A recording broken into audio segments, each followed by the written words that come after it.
Mobile mobile ಕೊಡ್ರಿ sir. ಎಂತ ತಪ್ಪ್ರಿ ನಿಮ್ದು ಸರ್? ಎಂತ ತಪ್ಪು ಮಾಡಿರಿ ನೀವು? ತಪ್ಪು ಮಾಡೀನಿ ಸರ್. ನಾನು ಸ್ವಲ್ಪ ಕರೆಕ್ಟ್ ಆಗಿ ಅವ್ರು ಉರ್ದು ಮಾತಾಡಕ್ ಬರಂಗಿಲ್ಲ, ಸ್ವಲ್ಪ ಏನೇನೋ ಮಾತಾಡಿನಿ ಸರ್. ನಾನು ಅದಷ್ಟೇ ಮಿಸ್ಟೇಕ್ ಆಗೈತ್ರಿ ಸರ್. 2 ವರ್ಷ ಸರಿ ಮಾಡಾಗಿದೆ ನೋಡಿ. 18 ವರ್ಷ ಆಯ್ತ್ರಿ ಸರ್. ಅಂತ ಸರಿಯಾಗಿ ಮಾತಾಡಕ್ ಬರಂಗಿಲ್ಲ, ಸ್ವಲ್ಪ ಬರಂಗಿಲ್ಲ, ಶಬ್ದಗಳು ಬರಂಗಿಲ್ಲ ಸರ್. ಎಷ್ಟು ಮಂದಿ ಎಷ್ಟು ಹುಡುಗರು ಮಾಡಿದ್ರಿ? ಯಾರಿಗೇನು ಮಾಡಿಲ್ಲ ಸರ್. ನಾನ್ರಿ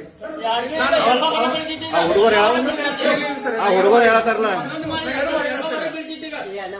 ಏನು ಮಾಡಿಲ್ಲ ಸರ್. ಆ ಹುಡುಗರು ಹೇಳತ್ತಾರಲ್ಲ ಏನೋ ಸ್ವಲ್ಪ ತಪ್ಪ ಸರ್. ಕ್ಷಮಿಸ್ಬಿಡಿ. ಏನು ತಪ್ಪದ? ಎಂತ ತಪ್ಪ್ರಿ ಅದು? ನಾ ಏನೂ ಮಾಡಿಲ್ಲ ಸರ್.